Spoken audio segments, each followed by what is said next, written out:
أحمد خليل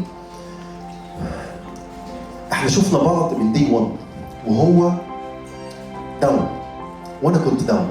بنبتدي وبنشوف جاي من اكسبيرينس يعني كلها مشاكل وحوارات. هو بعيد عن اي اكسبيرينس واي نولج موجوده في ريل استيت، هو كان مصدق ان هو عايز يعمل حاجه في المجال ده.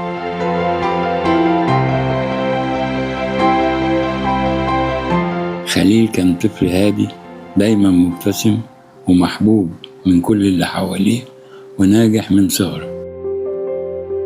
أحمد خليل اشتغل على نفسه جامد جدا، اتعلم وتقل وتعب واكتسب خبرة لحد ما بقى واحد من أقوى السيلز اللي في الشركة.